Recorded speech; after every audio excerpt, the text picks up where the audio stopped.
صلي على محمد يا مصطفى الربي مكة نوران دلته مدينة من نبي سينا زنين دبدا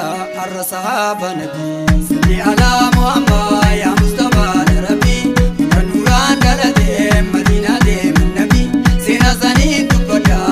الصحابة نبي صلي على محمد يا مصطفى الربي مكة نوران دلته مدينة من نبي سينا زنين دبدا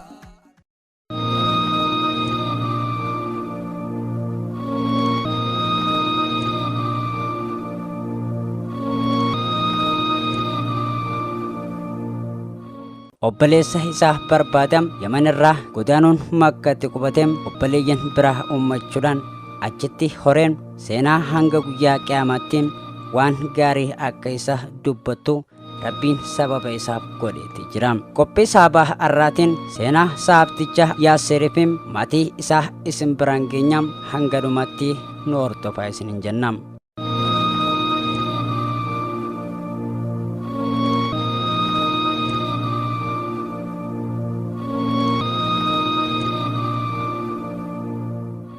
Yaasir haadha manaa Sumayyaa jedhamtu irram ilma Ammaar jedhamu kan argate yommuu ta'u abbaan Ammaar Yaman irraa obboleessa isaa barbaadam obboleeyyan isaa lama waliin Makkatti godaaneem obboleessa isaa dhabnaan Haarisii fi Maalik gara biyyattiitti yommuu deebi'an Yaasir immoo Makkatti hafeem. Achitti hafuu isaa saniin seenaan hanga guyyaa qiyaamaatti waan gaariin akka isa dubbattuu fi Rabbiin sababa isaaf godheeti jira.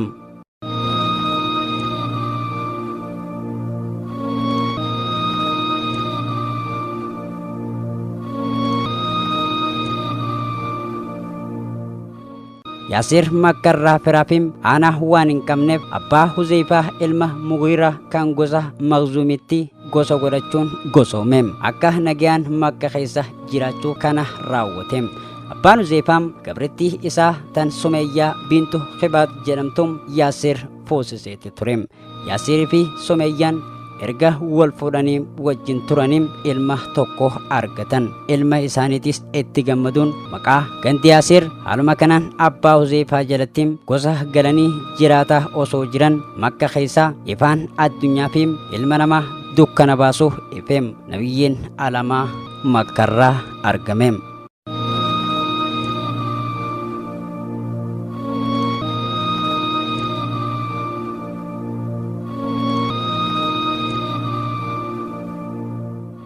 Yaasirii fi Sumayyaan ilma dhalanii maqaa Ammaar jedhamu kan baasaniif yommuu ta'u erga wajjin turanii boodam dulloomaniiti turan humnaanis dadhaban. Ammaar dardara ta'e waan Rasuulli sallallahu alaihi wasallam dhageenyaan bakka Rasuulli sallallahu alaihi wasallam jiru ganda Daarul Arqam ibnu Abi al-Aqam dhaqee Rasuul sallallahu alaihi wasallam qunnameem waan inni dhufeen nageenyaan shahaadaa godheem. Haqaan gabbaramaan hin jiru Rabbii tokkicha malee Muhammad immoo ergamaa isaati jechuudhaan ragaa ba'ee beete tureem. Haadha isaatti dhaqeem Islaamatti yaameem. Sumayyaanis dafteem Islaamummaa qeebalteem. Abbaan isaatis yeroo inni yaamicha godhuuf hatattamaan Islaamummaa fudhateem. Manni isaanii guutuun mana Islaamaa ta'uudhaan Islaamummaa fudhatan.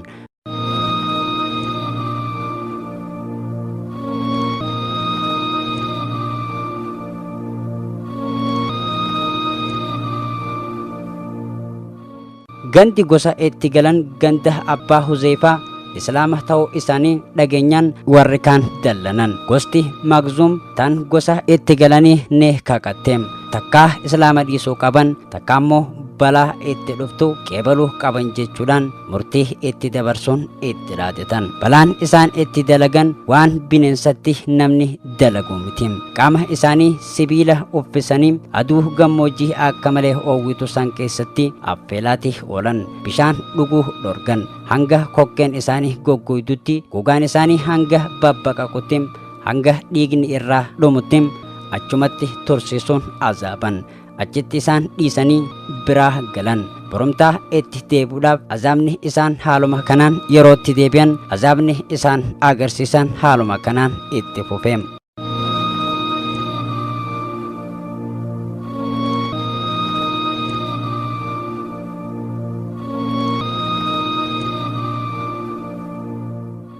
gaafa tokko rasuulli sallallahu alaihi wasallam maatii yaasir kan cunqurfamaa jirum azaabamaa kan jiru argeetim homaa isiniif godhuu waan hin dandeenyeef akkana jedheen obsaa yaa maatii yaasir beellamni keessan jannata jedheenitti tureem qalbiin isaanii roorroo san hunda keessatti osoo jiranii jecha rasuulli jeen kana sallallahu alaihi wasallam fudhachuudhaan ittiin bu'aaraa gammadaate turan manguddoon lamaan azaaba saniin garutuum humaa hin taaneem haati isaa sumeeyyaan osoo azaaba san keessa jirtuum abu jahal dhufeem isii arrabsinaan akka nama hin dhageenyetti tuffattee jalaa usteem abu jahal lallabaa fi arraba kiyya na tuffattee uste jechuudhaan eeboodhaan waraaneem shahidee islaamaa tan dura taateem amantii isheetirratti obsiteem kun sumeeyyaadhaaf ni gaha shahideen dura islaama keessatti isiidha shahideen dura islaama keessatti isiidha faaruun kanaa walitti hin hafneem abbaan isaa yaasir immoo osuma cunqursaadhaa fi azaaba san keessa jiruum shahaadaa qabachaate kan du'eem ammaar jarri kaafiram azaaba itti cimsuudhaan rasuulli sallallahu alaihi wasallam akka xiqqeesse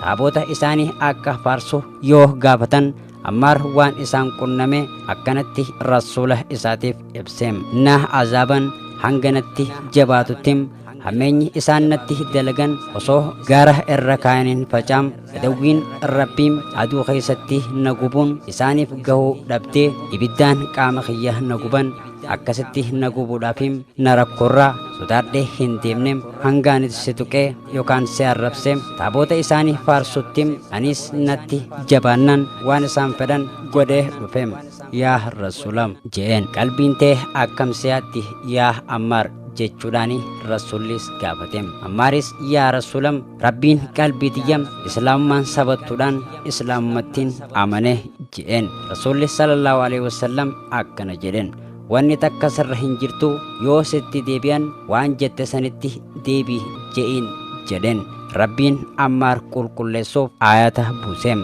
namni erga amanee rabbitti kabreem nama dirqame malee haala qalbiin isaa iimaanaan sabattuu taateen ammoo namni qooma isaa kufriidhaaf baneem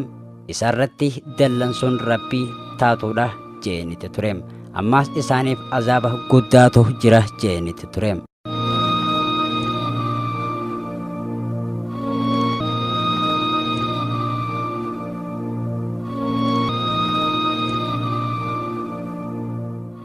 ammaar gaafa gara madiinaa hijiraan hayyamamtum amantii isaatiin gara madiinaa godaanetti tureem masjidni qubaa akka ijaaramus isaatu yaada kalaqe tureem masjidni dura islaama keessatti ijaarameem madiinatti rasuulli sallallahu alaihi wasallam waliin ta'uudhaan osoo addaan hin baane jiraachaate tureem duulli kamutu yeroo rasuulli geggeessan irraa hin hafne wajjin duulaa tureem rasuullis ammaar imaanni mataa hanga miilatti isaa guutteeti jirti jeetim isaaf ragaa beete tureem gaafa rasuulli sallallahu alaihi wasallam addunyaarraa boqotum hedduu gaddeem musaylamaan ani nabiyyi jedheetis lola san keessatti hanga gurri isaa muramtu jihaada godheeti tureem duratti deemeem sodaa takkaan malatti jihaada godheem warra sodaates jajjabeesseem hanga musaylamaan kijibaan ajjeefamuttim jihaada guddaa godheeti tureem rabbiin irraa haa jaalatum ammaariifim abbaa fi haati isaan amantii keessatti seenaa guddoo hojjetaniiti turan islaamummaan amantii haqaatii fi jannata isiidhaan malee hin argatan garuutu jannanni qaaliidhaan akka maatii yaasir sumayyaa fi ammaar kanatti wareegama kafaluun seenaa amantii islaamaa keessatti waan guddoo hojjetaniiti jiran rakkoo boodan balloon akka jirtum jannata akka argatan addunyaa irratti seenaan maqaa bareedaadhaan akka isaan kaastum waan gaarii hojjetanii darban